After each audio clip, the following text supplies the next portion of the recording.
Smart સિટીના 19 કરોડ 86 લાખની ગટર લાઇન પ્રોજેક્ટને લઈને વહીવટી બેદરકારી ફરી ચર્ચામાં છે.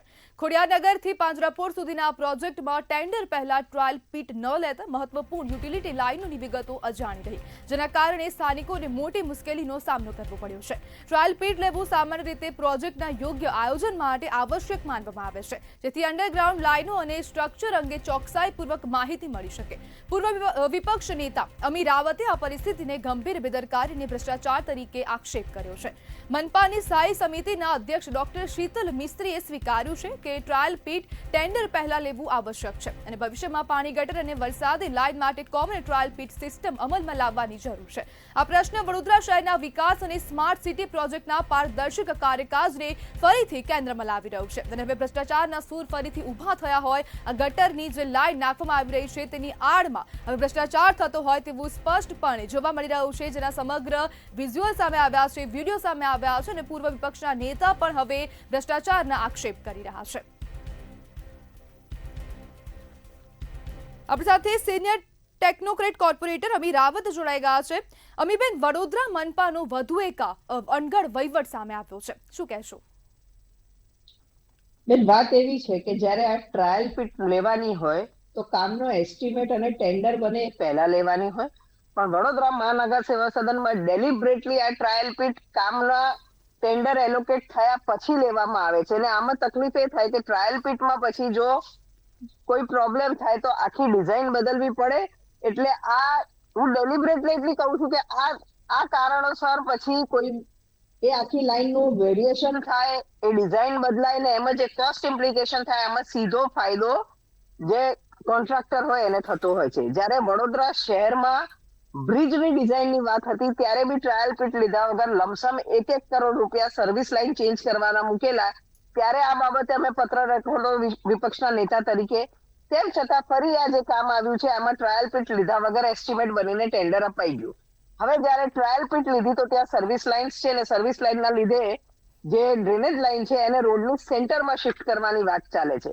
જો આ ડ્રેનેજ લાઇન રોડના સેન્ટરમાં શિફ્ટ થાય તો તમામ કનેક્શન 4 કિલોમીટર કે 4.5 કિલોમીટર લાંબી લાઇન છે, તમામ જે ક્રોસિંગ છે દરેક જગ્યાએ રોડ ખોદવો પડે, નાગરિકોને હેરાનગતિ.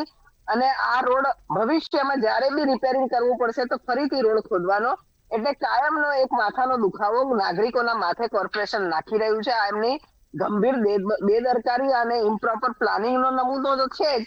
અને ક્યાંક એવું દેખાય છે કે આ ટ્રાયલ પીટ પહેલા નહીં લઈ અને જે સર્વિસ લાઇનની વાતો કરીએ છીએ કે સ્માર્ટ સિટી છે, દરેક લાઇનના નકશાઓ અવેલેબલ છે, તો જ્યારે તમને દરેક સર્વિસ લાઇનના નકશા અવેલેબલ હોય તો ટેન્ડર પહેલા આ બધું કેમ નથી જોયું ને ટેન્ડર પછી કેમ? ક્યાંક તો જે કોન્ટ્રાક્ટર છે એને ફાયદો કરાવવા માટે કે એમને ખબર જ હોય કે આ લાઇન સેન્ટરમાં શિફ્ટ કરવી પડે એવી પરિસ્થિતિ છે, પણ અન્ય જે ભરનાર હોય ટેન્ડર ભરનાર એમને ના ખબર હોય એટલે પર્ટિક્યુલર ટેન્ડર બીડરને ડિસ્ક્લોઝ કરી અને સીધું કામ એમને મળે એ રીતનું આખું આયોજન હોય એવું બી દેખાઈ રહ્યું છે. એટલે ચોક્કસ આ ભ્રષ્ટાચાર છે, ગંભીર બેદરકારી છે અને આને લીધે કોર્પોરેશનના કરોડો રૂપિયા વેસ્ટ થશે. આખો રોડ ફરીથી બનાવવાનો, દરેક રોડની જગ્યાએ 4.5 કિલોમીટરના સ્ટ્રેચમાં દરેક જે કનેક્શન છે પાછું શિફ્ટ કરવાનું, એટલે દરેક જગ્યાએ રોડ ખોદવાનો. તમે સમજી શકો છો કે આ કામ 2 વર્ષ પૂરું ના થાય તો 2 વર્ષ સુધી નાગરિકોને હાલાકી ભોગવવાની.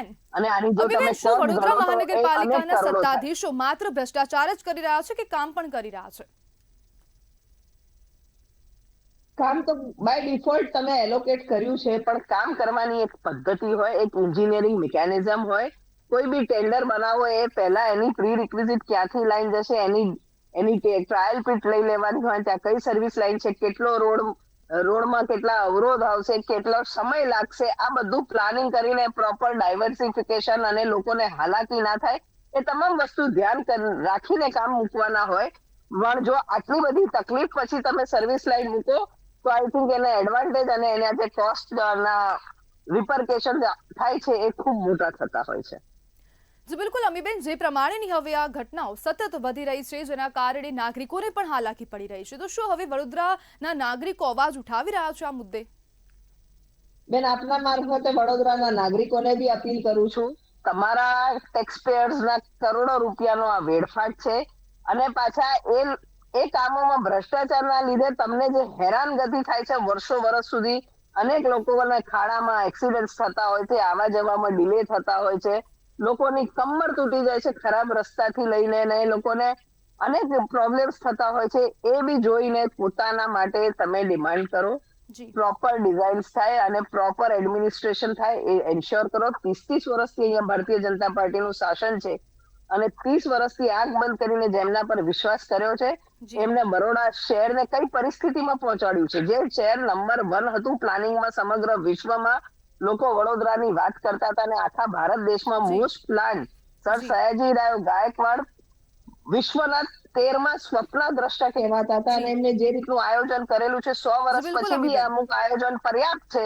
પણ હવે તમે ઇમિડિયેટ 1 વર્ષ 2 વર્ષમાં બી એ કામો કરો છો, એનું આયોજન જી પ્રોપર નથી કરી શકતા, તો શરમની વાત છે ને નાગરિકોએ સમજવાની જરૂર છે. આપણા જી મારફતે અપીલ કરું છું. જી બિલકુલ અમીબેન, જોડાવા બદલ આપનો આભાર.